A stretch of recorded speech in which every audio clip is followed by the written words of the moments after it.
The night was thick with fog, swirling like ghostly tendrils between the rusted iron gates of Black Hollow Amusement Park. Once a place of joy and laughter, it now stood abandoned, its towering Ferris wheel groaning against the cold wind. A legend surrounded the park, one that spoke of a night when the laughter turned to screams and the park was shut down forever. David, Lisa, and Mark, three urban explorers with a penchant for the macabre, stood before the gates, flashlights cutting through the mist. "Are you sure about this?" Lisa whispered, her breath forming a pale cloud. "I mean, people say no one who entered ever came out. That's just an urban legend," Mark scoffed. "Come on, this place is a gold mine for our channel." David pushed the gate open, the rusty hinges letting out a wail.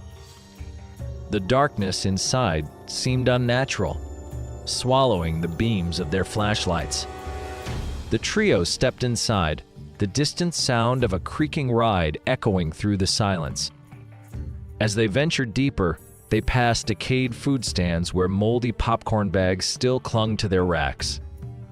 A carousel stood eerily still, the painted horses chipped and staring with lifeless eyes. The air carried the faintest trace of burnt sugar, but beneath it was something fouler, a scent that made Lisa cover her nose. "This place feels wrong," she muttered. "Like it's watching us." They continued toward the heart of the park, where the towering roller coaster loomed like the skeleton of some long-dead beast. As Mark raised his camera, the screen flickered, distorting with static. "What the hell?" He tapped the screen. "Did you see that?"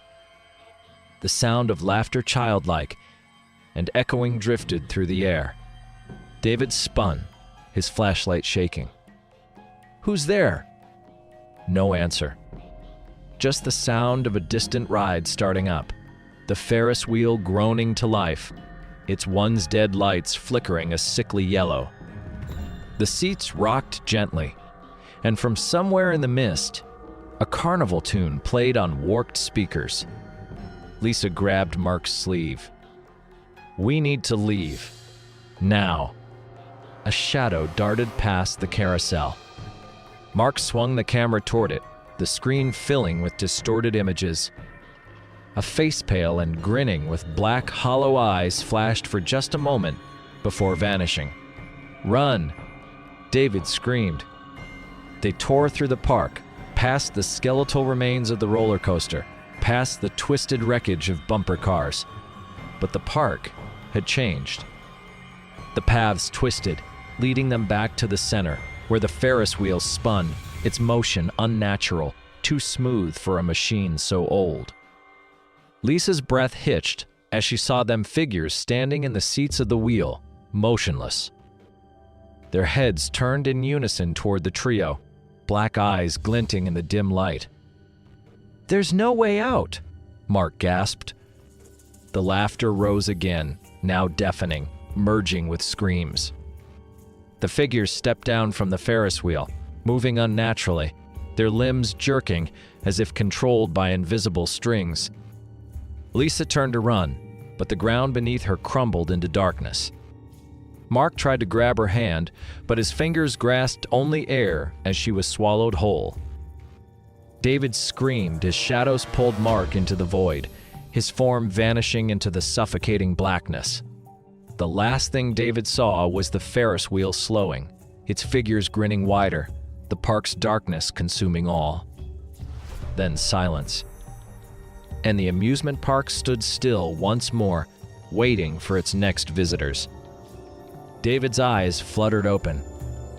He was lying on cold, damp grass. The amusement park was gone, replaced by a vast, empty field. The night sky loomed above, unnaturally still, without stars or a moon. "Lisa? Mark?" His voice cracked as he sat up, his heart hammering in his chest. A whisper slithered through the darkness. "You left them behind." David whirled around. A figure stood at the edge of the field, barely visible in the murky dark. It had no discernible features, a mass of shifting shadows that pulsed with malevolent energy. "Where are they?" David demanded, his voice barely more than a whisper. The figure tilted its head, and in an instant, the park returned around him. But this time, it was different. The rides were pristine, the lights twinkling like stars. The air smelled of fresh popcorn and candy apples. Laughter filled the air, children's laughter. But something was wrong. David turned, his stomach twisting with dread. The people in the park weren't moving naturally. They walked in slow, jerky motions, their heads twisting too far on their necks, their mouths stretched into unnatural grins. Then, he saw them. Lisa and Mark stood near the carousel, but their faces were wrong. Their eyes were hollow black voids, their mouths stretched into wide smiles. Their hands twitched at their sides as they took a step toward him. "Join us, David," Lisa whispered, her voice a chorus of others. Mark's head snapped to the side, bones cracking. "It's fun here. We never have to leave." David backed away, his breath coming in ragged gasps. The park was alive, the ground shifting beneath his feet.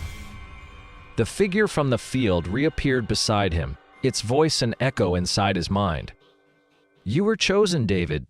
You belong to the park now." The lights of the Ferris wheel flickered wildly as the laughter turned to screams. The park folded in on itself, its colors twisting, consuming him in a vortex of blackness. Days later, reports surfaced of a new urban legend. A lone figure could be seen wandering the abandoned amusement park, trapped, searching, forever lost. Some claim that on certain nights, if you listened carefully, you could hear his voice, faint and desperate, calling out for his friends. Others whispered that the park had gained a new attraction, one with hollow eyes and a twisted grin, beckoning the next visitor to step inside.